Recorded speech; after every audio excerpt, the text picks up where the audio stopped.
books. Okay. We'll just put some jazz music over that part. People are like, there's like 15 minutes of jazz. Like, I know, it's crazy. Yeah. Or you just put like your favorite song or music in there. What's your favorite music? We just put that over that Could part. you could just do me like singing over the top, like doo doo doo doo doo doo. It's like weird. It was weird. Sarah just broke out into song in the middle of it. I don't know what's going So on. strange. Yeah, She's an odd bird. yeah. I was actually on Stack Overflow's podcast yesterday, and I was in a silly mood. I just kept talking about like animating goats. I don't know how they took that. So goats, and you animate them how? Well, there was that game it was a goat game that was popular for a while. I'm not sure if it's still popular. Oh yeah, the like where you get to be a goat that just like destroys Yeah, everything. you like it's like there's no like mission. You just destroy. It's the best game. I Yeah. love that game. Goat Simulator. Oh yeah, that's right. Yeah, I think they Yeah, made a I have sequel too. yeah, I have that on my phone. I play it when I'm taking off and landing. That's awesome. Yeah. But yeah, so so I did do some research, and so you've been like podcasting everywhere too, by the way. So that's Yeah, pretty. I guess when you write a book, people want you to come on their shows or something. Yeah, I find that, and I've actually picked this up. Like I've recently just gone to publishers, and this is probably like I'll be playing music of me singing, so no other podcasters get this idea ever, no other talk show ever. That people like to talk more when they have something to promote, which is a totally new concept. I think the talk shows haven't figured that out yet. Is that when, like, oh, you have a new book out? Oh, really? But, I just happen to be here too. Like, oh, that's crazy. Like, and you have a new movie out? Crazy. I don't. It's like we scheduled this at the right time. I don't understand. But yeah, so like Almost like you have something that you want to discuss. exactly. Yeah, it's so like it just makes things a little easier. Like so usually it's me like for this podcast is like I like it's usually just me like I have a question and I want to go ask this person who probably has the answer and let me go talk to them and see what they're up to. And then I realized like that was really kind of a long process, especially when you do everything for a show and it's just like, well, if they just wrote a book, they probably want to talk about it. Let's just let's stop reinventing the wheel here, Chris. So, yeah. Totally. Yeah. Cool. Yeah, but I do want to talk about your book, because it's I always and then the other part is like, yeah, we want to promote books, but it's also as someone who's written several web design books and everything like that, I just know what an accomplishment that is, and the fact that you did it, congratulations. I just been and Oh, thanks. yeah, it's Yeah. I'm super excited about it because I spent like 2 years writing it. mhm, So that was a while. I probably spent, actually, if you count the demos, like I wrote a lot of demos for the book. mhm, So that's probably more like 3 or 4 years of work. yeah, And so, yeah, I'm excited about it, especially because for me, like I get asked a lot of questions, the same questions over and over again yeah, about how to do something. So being able to put it all in one place that people can access is pretty exciting because it means that they can actually have better material, because most of the time those questions come through Twitter or something where I'm like, how to explain the SVG DOM in 140 characters or should this be like a tweet storm? yeah. Um, like, okay, Viewbox chapter 1.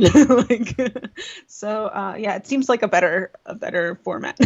Yeah, it's just I think so because I always the viewbox question is like I think I've asked you maybe it and other people about the viewbox before and maybe it's really good. And I thought the answer, the breakdown was really good in this book. And we should probably say what the title is just in case.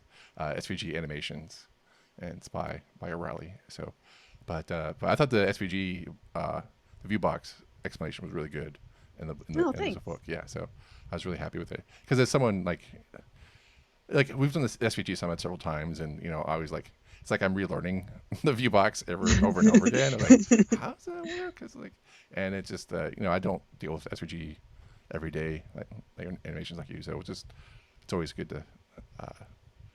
I'm hoping by reading that I was like, oh, it'll get stuck in my head better. I feel like I Yeah. understand it better. So, That's a pretty good example. So Yeah, the SVG Summit was funny because I was like, oh, I'm gonna get like super nerdy with SVG animations and do like bare metal ES6 thing, and then I realized after it, like, I think that might have been too nerdy. Like, it was like even at the end, Chris was like, yeah, I mean, you wouldn't like write all this stuff from scratch. You'd probably just use a plugin, and I was like, oh. Like, yeah, I think that there's some stuff that I do like I with SVG that is really helpful for other people to see, and then there's some other things that I do with SVG that like nobody else is ever gonna do. yeah. So it's probably not the level of abstraction that people need. Like what things like do you think people would not do? Well, I wrote like the easing functions in like a physics equation and then like used those to move some of the balls around. And then I was like making prototypes out of the, SVG balls I was making and like reusing them. I think the use case for that is like probably small, like only like people who want to do creative coding projects or something, like people who want to animate SVG for the web, for their websites are probably going to take something from Illustrator, bring it in and like move it around, which is what I usually talk about. I was just getting like into like nerdy land, so which is a fun place to visit, but maybe not the most useful place to visit either. Okay. Yeah, it's good that you can actually like go down in the details and do that. So like it's awesome. We can just know it cold. It's pretty awesome. Yeah, it does help if you ever run into a problem. I've noticed like there's not really a problem you can't get out of if you understand what's happening under the hood. Mm-hmm. Yeah, and I think that's I don't want to like get you caught up in this trap, but I just feel like that's sort of the problem I see a lot when programmers pour hate juice over CSS. I feel like that was because there's like, oh, it's it's global and all this. I was just like, well, do you know how to write CSS? It's like it's not modular. Like, well, yeah, I guess. I feel like having worked with both sides, I see the benefit of both sides. Like I like both ways. I've definitely seen people not circumvent understanding the cascade and how it can be helpful in order to write more modular components. I think modular components are awesome. Like never having to name things. Fuck yeah. I'm so bad at naming. That's great. I really like encapsulating something that's super specific. That's really awesome. But inheritance and the cascade is your friend, like especially because design has to be cohesive. Yeah. And I think there are definitely people who write CSS and JS with those kind of solutions. Like they write like a typographic object that can be extended through their whole thing and they're not rewriting it. But like if you don't already understand that it should be organized like that, and you're a junior dev who's like, oh, now I can write CSS without thinking, like that's when things can get kind of, and it goes the other way too. Like, people, CSS and JS people will say, oh, well, like, a junior dev can come in and break a bunch of things for a bunch of different projects now, and that's true too. So I think the real issue is like not understanding that CSS is a thing, like it's a system, it's a thing that you need to pay attention to. It's not just like, I'm very organized about my JavaScript. I'm also organized about my CSS. I don't like let one get all over the place. Like each one is thought about. Right. So as long as people kind of have maintenance as their core idea, like what's easier to write, like certainly it's easier to write a module, but like, is it easier to maintain that module? Like, do you have to go back into every single module and update the line height if the design changes in 2 years? Like that is a maintenance nightmare that CSS already figured out. Right. So, and like, I was talking to Dave Rupert the other day about this same topic. I was just like, it's already been hashed whether CSS should cascade or not, like when they were writing spec, and so, it's whether, I think that we've had the discussions and it seems like, I don't want, I'm not sure. So one of the points was talked about was just like, we keep on having the same talks over and over again in our industry about like, just lessons learned and lessons forgotten, and we have to keep on relearning them. And so, and education is so fragmented because things change so fast, right? And it's really hard to keep up with everything. And having been in like I'm in both communities, kind of like I'm in the React community and I'm in the like CSS community and I'm in the Vue community. Seeing them people not yell at each other without really learning from each other is what like kind of bugs me, because it's like we're all trying to solve the same problems and both have things to offer, and we'd learn better if we learned from each other instead of like right now it seems very like you're on one side or the other, which doesn't seem like it's going to help like people get better and like learn what, there are good things about the style sheets and cascades that like certainly CSS and JS can learn from. There are certain things about modularization and when to use that properly and, all of those things that, that style sheets can learn from. So when we fall into these camps, what I worry about is, we start to reinvent the wheel, but we don't even know we're reinventing the wheel because we're not talking to each other. We've just like made this like big wall between us, or at least that's what I'm seeing happen a lot. And the other thing that's interesting is both sides seems to think the other side is a junior developer. That's awesome.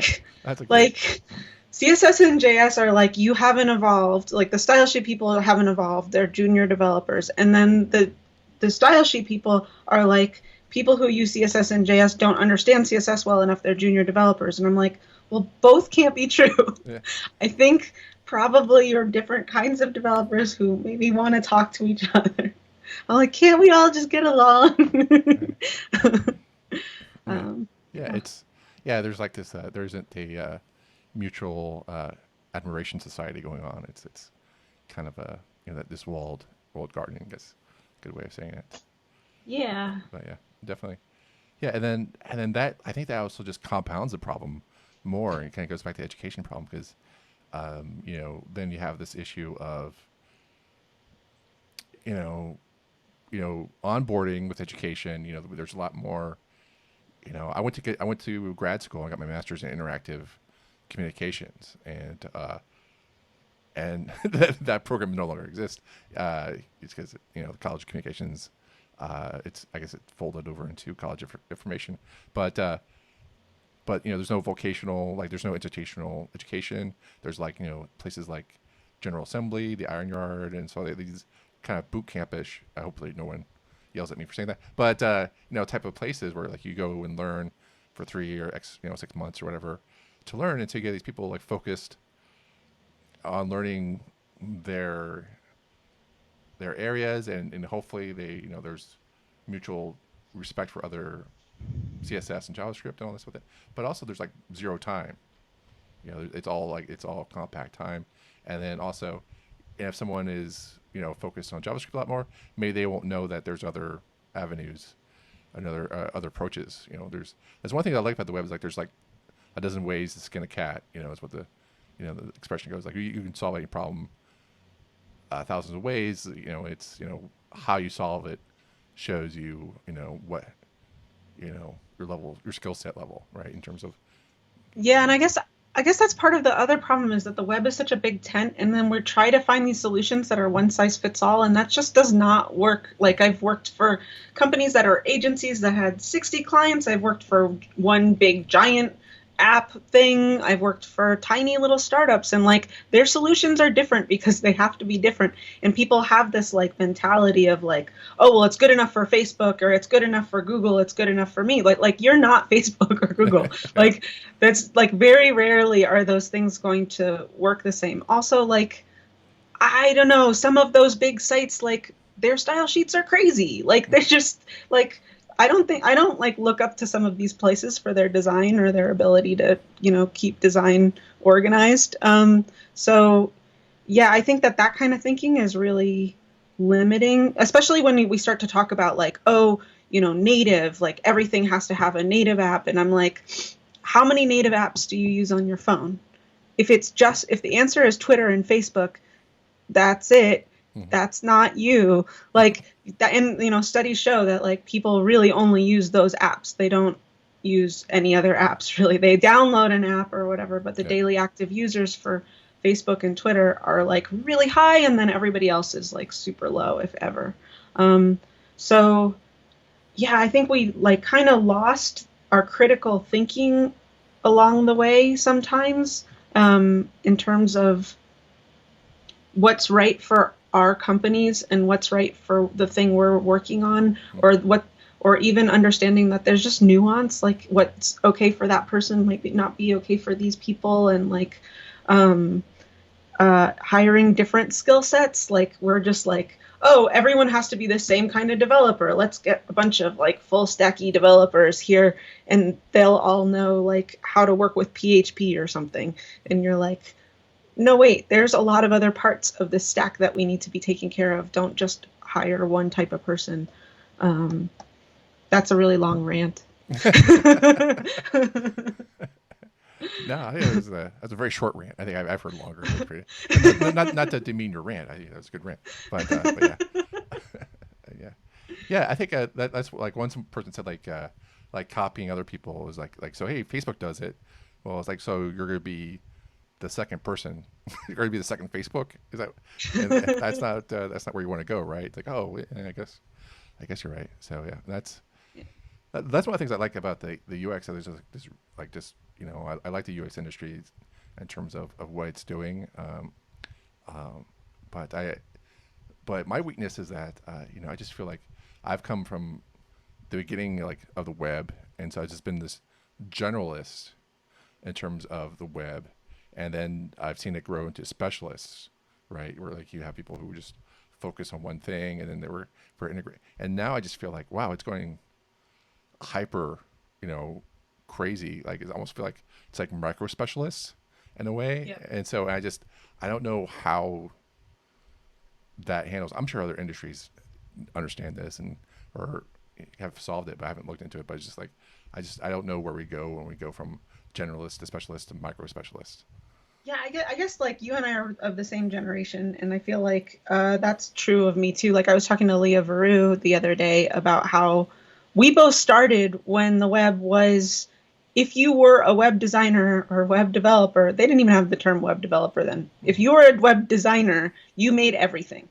It was understood that you were going to design it, you were going to build it, you were going to deploy it, you were going to deal with any weird stuff that was in PHP MyAdmin, because that's where everything lived in those days. Yeah. And that you opened up FileZilla to deploy. Like it was really one person did everything, and then it slowly started to splinter out. And I think all of us kind of became generalists just because we were there for the initial fracture and kind of learned along the way. I don't think if I started now, there'd be any way I'd be able to like know the things that I've kind of been able to like learn slowly over the years as they were fracturing. But now people don't even believe that I do both. Like they're like, oh well, no, you can't possibly, if you develop this, you can't possibly have been the designer. It's like when I was coming up or whatever you want to call it, there was no option. Like I couldn't have just been like, no, I just want to be the designer for this. They'd be like, well, we'll go find somebody else. So I think it is kind of interesting to see these things fracture like that, and fracture into such minute ways. Like even if you're like a JavaScript developer, you could be like an Angular developer or a React developer, or like you only work with WordPress sites, or you only, and like I don't blame people because it's just a giant landscape. Yeah, it's crazy. And then my only like personal way I could describe it is as it being weird was like I had a job. I was an editor at my local newspaper before I was 21, and but then I had like high school journalism experience, and I was the graphic editor for my high school newspaper, and also my teacher, high school journalism teacher, like she made sure everyone did write stories, edit other people's stories, get your notebook out, right? Get your quotations, do photography if you need to, and so that. So basically, we came up like we could do everything. And so when I was editor, I was like, oh, I need to make an illustration for this thing I'm making, and so I sketch in. So they have this like, oh, here's this form. I was like, okay, what do I do with this form? It's like, well, put out what you want, okay, and then turn it into the art department, and you get your art in a week. I was like, well, I got Photoshop at home, or something like that, or I could have this computer. So I just stood there for like an hour, like just kind of mocking up what I wanted. And I was just like, and I showed it to the art department. I was like, hey, how's this? And like, I got reamed. Like for 2 seconds, like, no, you can't do that because that's the art department's job. I was like, it's like, yeah, but I could totally do it right now. And so I left that conversation just like so confused. Like, well, no, I don't get it. And so, but that's like where like there's just different lines drawn in terms of specialists, like, and that was like her, like, well, I can be a journalist and actually do other things, but yeah, there's like this kind of like enforced walls now, like this kind of garden in terms of you can't go over and do that sort of thing. But my concern is like is people not being a specialist, but at least realizing a general how-to of how other things work together, and that's cool, that's great. But what I don't want to see is people working on their special skill sets, but not knowing how things work together. Yeah, yeah. I mean, I do think it makes it harder to cooperate that way. I think I've actually been hired at a couple jobs because I could do both, and I was hired sort of like, not that they didn't say this out loud, but it became very clear to me that my job was to be the interpreter between those two worlds. Yeah. Like to be the liaison between the design and the development department. So, in the front end, so that they could actually cooperate. Yeah. Because a lot of times they would, one place would ask for one thing and the other side would be like, you're being unreasonable. And they needed somebody to kind of be like, well, it's a little unreasonable because this doesn't work like that. But if you changed it like this, that would also solve your design need. Like sometimes you need and I think that all of those designers and all of those developers totally could understand each other, but they didn't really want to understand what the other one was doing enough. Like, you don't have designer. It's not like, I'm not saying designers should code or coders should design or any of those things, but having a little bit of appreciation for not just throwing it over the wall is pretty helpful. And it makes you work a lot faster because you can kind of adjust and, then the things that you're like, I'm sorry, I just can't, change this. This is like really important. But if you are able to cooperate, like most of the time, if like 90% of the time you're adjusting to help each other, then the 1 or 2 times you're like, I'm sorry, this just can't move. Yeah. Then the person respects, they trust you that, okay, that's, a thing that can't move. Like, unlike just handing an entire design over and being like, you make it work, which happens sometimes. But I think it's also like really super exciting that it's gotten so big because I think it's gotten so big because there's so many possibilities. Like it didn't used to have so many possibilities. We were really defined by like, it had to work in IE5. Like you couldn't do anything. Right. So now we have mixed blend modes and we have like shapes and we have different layouts and we have, different ways of managing state, and we have ways of working with the data layer, and like all of this stuff makes it intrinsically just like the web is just like so much more interesting because of all of that stuff. So that complexity comes with it, like the coolest parts of our jobs, I think. Right. Well, there's something else I was thinking about, like you talking about how the, dealing with browsers and issues was that, hold on one second. We want to come back to this later. I'll make a note of it. But if I can remember that point. The talk about browsers is that, I remember a time when we could actually put browsers on a floppy disk, and that was okay. And now browsers are doing this, good luck, try to put on a floppy disk. But it was just like, I feel like there's a lot of things that are being baked into the browser that we're asking our websites to reach beyond borders and to, of course, like which it's always been about the web, about browsers, but like we're still dealing with people with. I guess what I'm trying to say is like now we have to deal with. We rephrase that again. Where we still one of the main focuses is that mobile is taking over desktop viewing, and that we still have to deal with cellular data as an issue with that. And so, as awesome as our desktop browsers are, how awesome are these browsers on their cell phones going to be? And no matter how awesome our desktop browsers are, we're still trying to deliver websites to places that have trouble reception, and it doesn't have to be like some far off like K2 mountain. It could just be like somewhere where a cell phone tower in Austin, Texas just dies, right? And so I just feel like how are the browsers helping by being so that's kind of my issue with that. Yeah.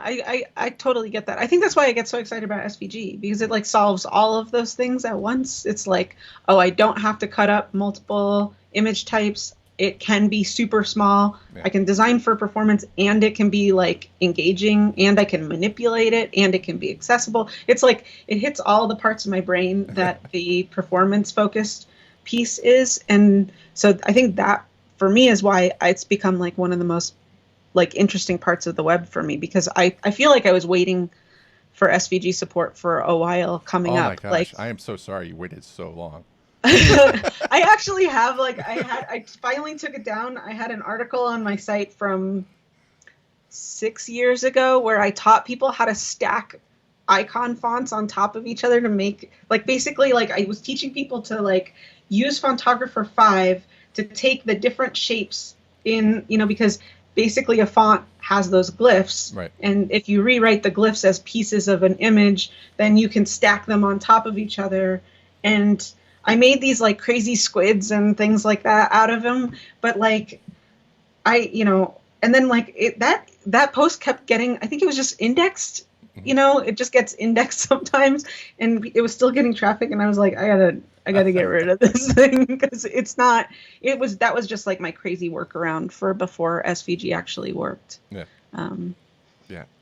I feel bad for taking. I totally understand. I think I have a hack for a blog post about getting alpha transparency into an old IE, which worked. And I was just it's still up there. It sort of doesn't really work very well, but if you still care about IE 6 or 7, that's great. But yeah, I actually would I think to be super neckbeardy, I did not believe CSS was going to be a thing. Oh my gosh. I was not formally convinced until someone showed me that I didn't have to make a 1 pixel column to make a border. You know how we used to have to make borders by making 1 pixel columns, and if you got it wrong, this whole area would get black or something like that. Oh man. That's awesome. So somebody showed me how to do that in CSS, and I was totally yeah, right. We're still going to be writing tables forever. Yeah. And then they showed me this, and I was like, oh, I get it now. Oh man. Well, I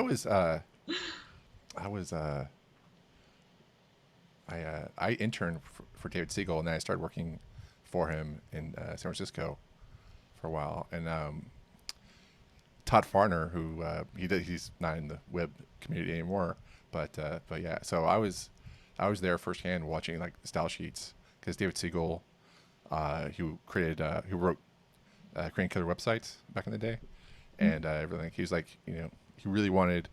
So I was in the studio that a lot of a few of the smart people were really pushing style sheets. So I was right there watching it, but I was also in the studio that promoted HTML table layouts for design. So it was kind of this weird dichotomy going on. But I remember there was one trick that I think about 1 pixel borders, was that you would have your content and you would wrap it around the table, right? And then you would wrap that inside a table, and then you put a padding of 1% or 1 pixel in the table inside of it, and then you set the background color for the table, and then that way you get a 1 pixel table without having to without having to do the one. Yeah. Yeah. Yeah, So, that's smart. yeah. See, 8, 9 years ago, Sarah is very impressed. So there you go. So in fact, I haven't thought about that in like a long time. But yeah, so yeah, I was like, God, it's more than 8 years, huh? It's like 10, it's like 11. 20 years. Okay, I should stop talking. 2 years ago. That was just a little. That was a minute ago. That was. It was like, Don't worry about yeah, it. yeah. So, but yeah, but you're talking about the importance of SVG and how it solves a lot of problems. That's one thing I feel like this is one of my. We have if then this else, to like trigger things based off like RSS feeds and everything like that. This probably can be done, and I probably should do it. Is that I would like to have if then this else trigger when certain features I'm interested in the browser, like can I use, reaches like 80 to 90%, and then I could just say like, hey, whenever this happens, let Christopher know that we no longer have to worry about this problem because most of the browsers, because then once in a while, like I was trying to solve this problem, and Unicode wasn't really well supported in browsers, and then I was showing this in like time passes, and I was showing it to like a top 500 company like web team. I was like, and they said like, why don't you just use Unicode character? I was like, oh yeah, I guess browsers do that now. Okay, so that's cool. I was like, God dang it.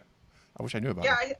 I have a feature that's like sitting on my site waiting, because there's like in form elements you can make it so that if it's not valid to HTML, but like you can do like is required kind of thing for HTML5 and form elements. And there's a bug in Safari that will let you still submit a form even if they're not valid. Yeah. And it's like so close to being passed. And I redid my site recently and I was like, it's so close. I'm just going to like leave it. And someone can submit a form if it's not blank in Safari.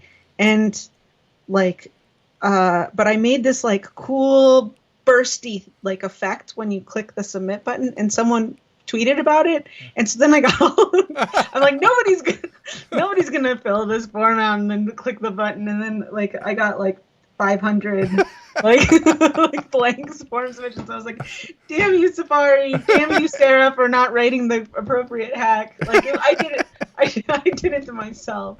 Oh, I know. I was like, it's months away, it'll be fine. That's awesome. That's awesome. And that you always hear like every once in a while, like at presentations, like just write future code, and then once the browser gets it, it'll just turn on automatically.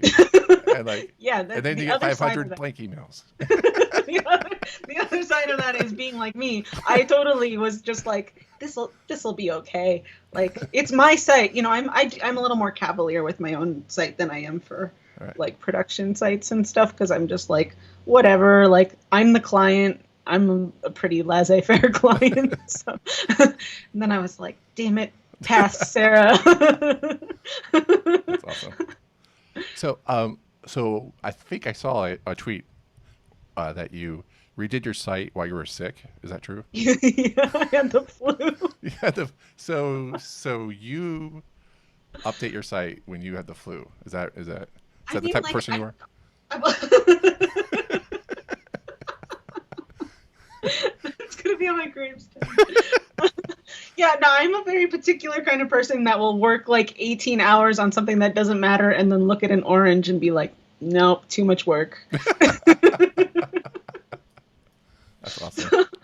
I always have client work and talks, and like I schedule my time so that it's filled with things. Right. But when I got sick, I couldn't work on anything real, and I just figured like, I was just kind of like hacking away while I was watching Jessica Jones. Yeah. I got really into Jessica Jones. I had the plague though. I went to Chuck E. Cheese with my stepkids, and like literally 2 days later was just like flattened for like a week and a half. Could not move.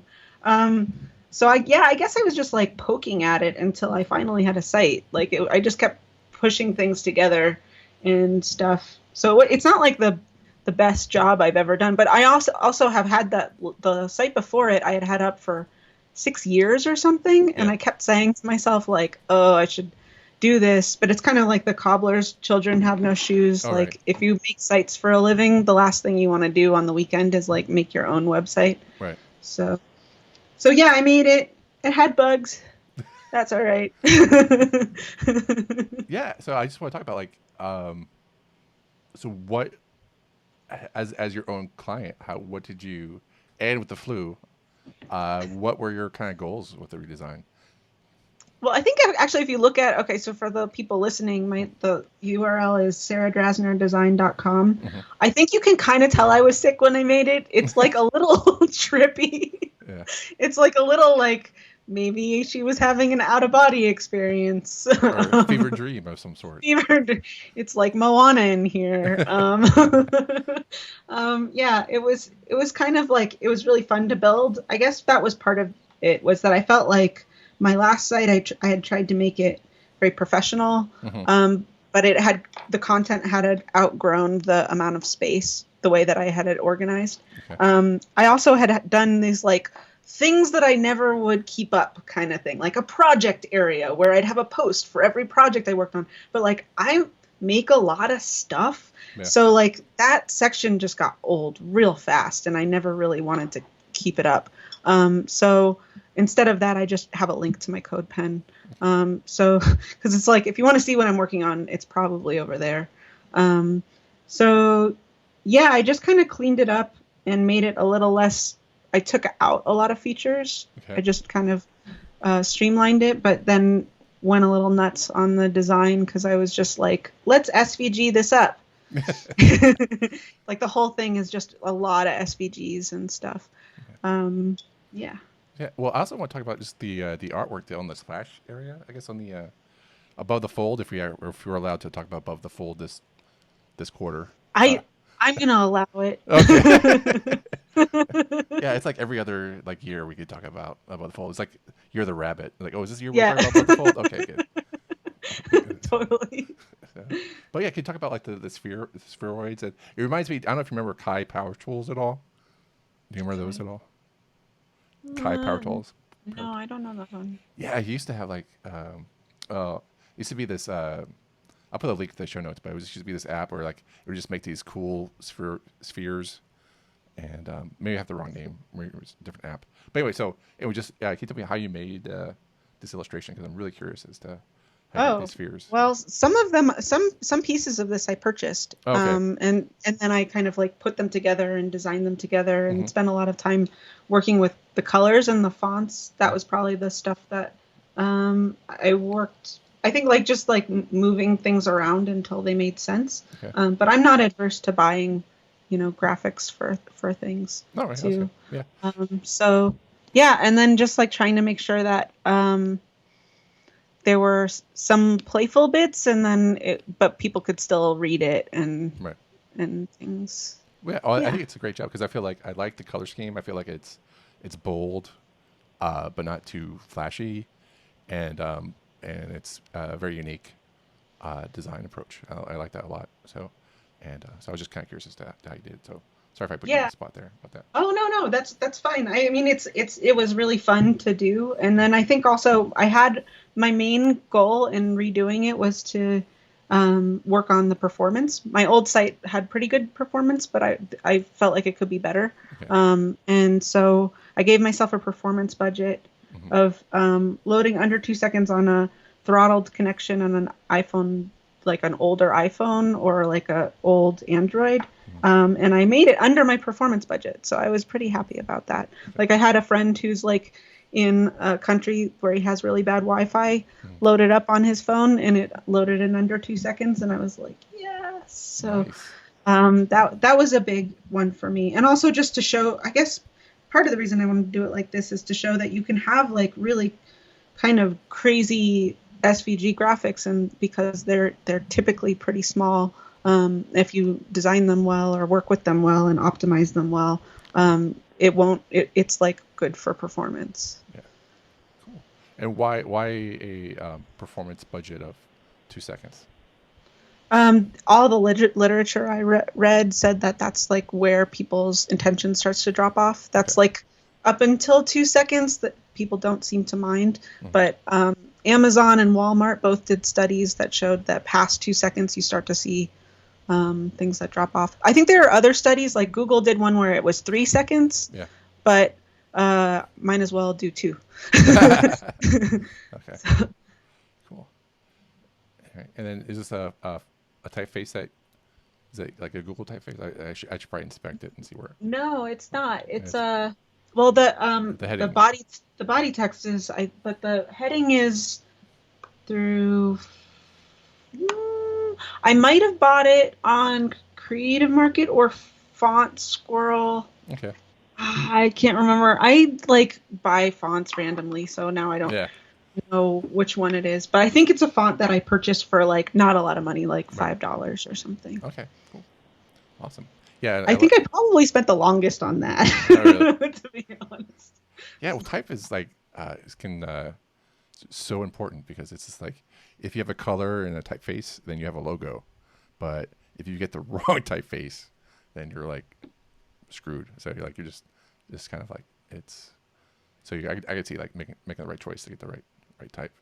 Yeah, totally. And even if you find a few graphics that work, making them all work together in a way that looks cohesive. Like that top graphic was not one graphic I bought, but like 7 or 8 that I just kind of reconfigured and moved around and changed colors and things like that until it all worked together. So yeah, that's like the one of the lessons, like early lessons I learned as a designer was like I went to design school and I was like, and for the first year or so I was just like, why am I creating work for classes, learning, like nothing was working in terms of, I would turn things in, I like, the ideas would be okay, but the visuals just would not be clicking. It wasn't until I realized like everything needs to resonate with each other. Yeah, I think that's like a painful thing that I've gone through too. I have like 1,000 code pens that are private because a lot of them didn't work, because I would like take one thing that worked and another thing that worked and another thing that worked and then put them together and they were just terrible. And then I just like try to keep making them work, or like maybe they work together but like the animation sucked or something. So like I have a lot of stuff out there, but it's only a portion of the stuff that I actually make. I make a lot of mistakes and weird like broken turtles and things like that. Well, I think it's also good for people who are listening who like look up to you, like just say like it's also an important lesson to know, like one for the book, right? You spend the amount of time you spent writing the book is like, if compared to like if you actually just typed out the book, is just a lot more, right? It's just like you spend this tip of the iceberg in terms of what actually like goes into the book is published, but also the fact that the stuff that you actually publish yourself, with writings for CSS-Tricks or Smashing Mag, like there's like you said, like thousands of code pens, that's just a lot of time and effort that no one's going to see, but there's a lot. Yeah. I mean, you have to like. I think that that's the dangerous part about like ever comparing yourself to somebody else, is you only see the things that they're actually putting out in the world. And if somebody is making something that you think is super slick, chances are that wasn't their first attempt. Well, at least I'll speak for myself. It's never my first attempt. I always had to make like 3 things that maybe worked and then refigure this other one and then like try to see if that worked. Or if I make something that did work the first time, it's because I spent 50 other pens 2 weeks ago thinking through something and now it just gelled. It's never like I just poop things out of my brain. Sarah does not poop things from her brain. I do not. I Okay. do not poop things from my brain. All right. I gotta tweet this later. I don't know if that's, now I'm wondering if that's true. Not in the sense of making stuff, but Cool. Well, that sort of like, I have another question is like, how do you keep up to things, keep up to date? Because that's always a question that always happens in summits, conferences that we do. So it's just like, how do you keep up to date? And I think one of the things is like you work hard. I think that's like with all these like the code pens and the work that you don't show people.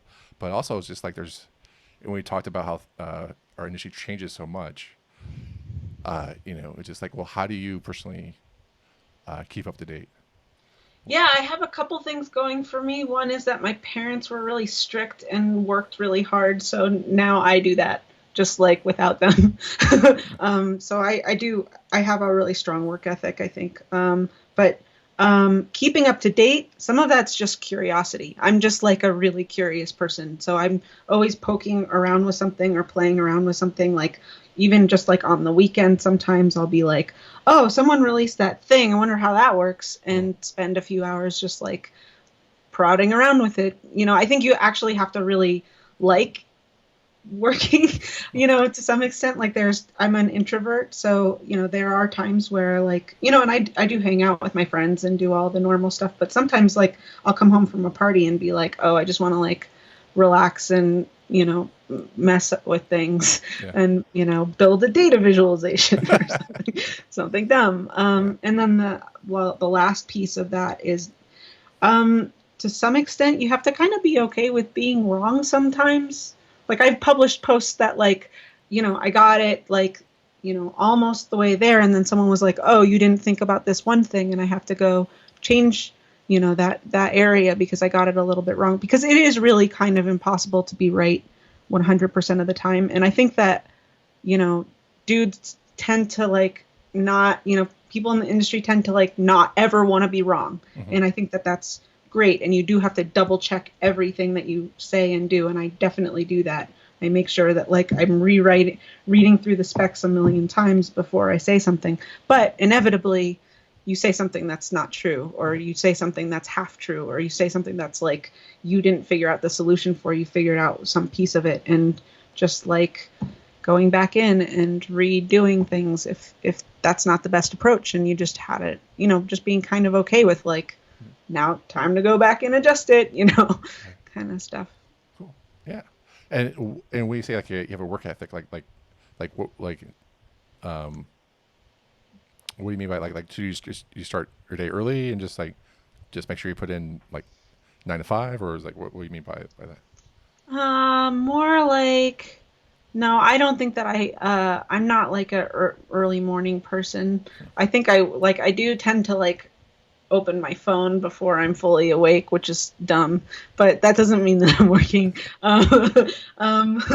I would say that I work for clients and for money and stuff, and then I also work for myself. Like I have a list of projects that I just want to see completed. Just nobody's paying me. Mm-hmm. There's no thing that I'm making them for. I just like want to do them. Like I've always wanted to see what would happen if I, made this type of data visualization happen when you triggered this kind of event. Like I've just always wanted to know that. I have like a really long list of things that I just am experimenting with because I'm a nerd. And and those are actually like, those end up being, it used to be that I was a generalist and I would be working at these big companies doing things that had nothing to do with SVG animation or any of that kind of stuff. And I just do the SVG animation kind of stuff on the side. What was interesting to me was that the community was way more interested in the stuff that I was doing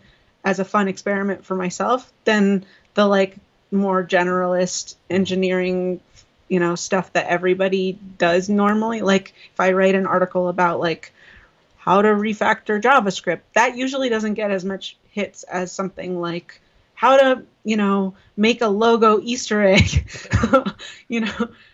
So yeah, I found that kind of interesting. But I think I talked to like a friend of mine, James Kyle, who used to work at Facebook and is now switching to, I think, ThinkMill or something. And he was like, well, it's just something that other people aren't talking about. Like that's, it's a little bit more unique than some of the other things that maybe have a ton of posts or something like that.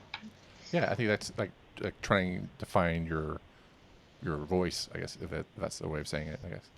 Trying to find that thing that's unique to you. That's important. So yeah, cool. Yeah. That's pretty good. Awesome. Yeah. All right, cool. I think that's about it. I think that's a good thing. But I do want to mention the book one more time. So I think I found the book to be, and you mentioned it earlier, like SVG Animations book. It seemed like here are all the paths you could take to solve your animation problem. So And I felt like was that a fair assessment of the book in terms of. Yeah, I think that what I have read other like not SVG animation books, but animation books, and uh, what I found was that they typically deep dived into one technology and one approach, which is totally cool because then you can really do a deep dive. But what I was kind of striving to do was to make sure that you had a few options, because I think that there are a lot of ways to animate an SVG, and there are good reasons for each one of them. Like React Motion has a really, really good use case. It's not the same use case as GreenSock. And GreenSock has a really good use case, but not the same as Mo.js. So like going through some of those, and I do spend more time on GreenSock than the other ones because I think GreenSock tends to have you covered in, like, I'll put it this way. There are things that you can do in the other technologies that GreenSock can also do, but there are very, very few things that you can do in GreenSock that other things can't. Wait, did I say that right? Yeah. GreenSock gives you more coverage. Right. Like if I was going to pick one and only one that I could ever work with, it probably would be that one, just because I'll never be stuck. Like there'll never be something where I'm like, damn it, I can't do that one thing. Can I say damn it here? Sure, why not? Okay. Are there a lot of like 5-year-olds watching this podcast? You just do dang it. I think that's okay. Yeah, okay. Or darn it. Dang damn it. You're in Austin, right? Dang damn it. Dang it. It's clear that you're in Austin. I think so, yeah.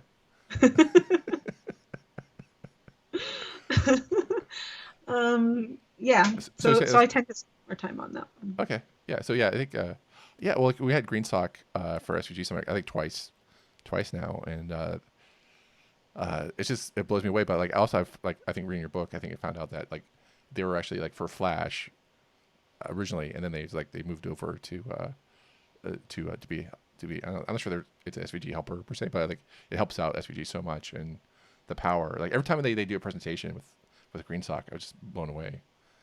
They've thought about a lot of things that other people haven't thought about, like fixing the spec. Like the SVG origin for fixing the spec, like when they're stacked.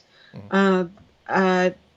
Well, actually, that one's smooth origin. Sorry, when there's like stacking transforms that it fixes. Basically, they know from working with it, like the problems that animators come across, and then they fix those, which I think that browsers are not so interested in. Browsers are like, well, we just wrote it this way. Mm-hmm. Too bad for you. Right. Or like maybe we care about you a little, but we care way more about a bunch of other things that, have a wider spread or something like that. Right. So it's just a really good tool. That's awesome. Yeah. Cool.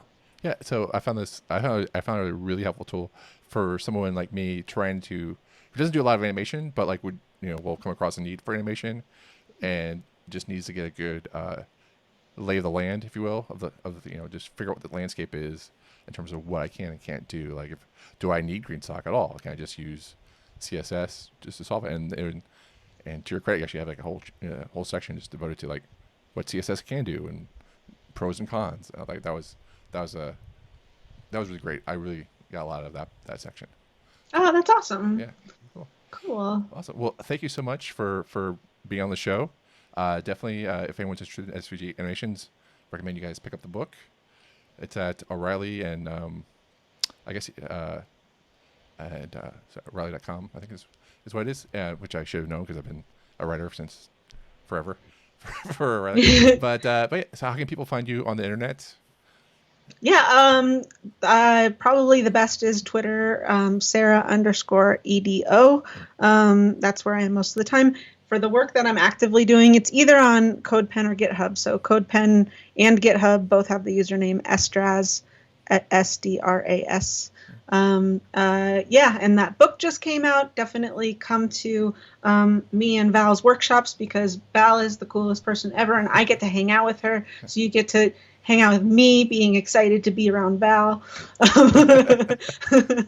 And yeah, we teach you all sorts of stuff in a 2-day or 1-day class. So yeah. So where is your workshop going to be? Just in case, like what cities?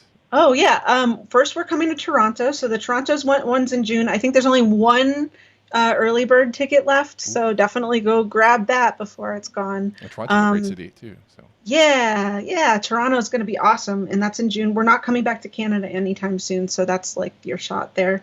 And then we've got Denver, Portland. We're going to give one at CSS Dev Conf with Chris in October in NOLA. And that's going to be super fun. I'm really looking forward to that. And we also have one in Paris. oh, nice. Paris is gonna be fantastic. Yeah, and if you're in the UK, go to the Paris one because we can't go to the UK because of restrictions for the visas and stuff. Okay. Yeah. Yeah.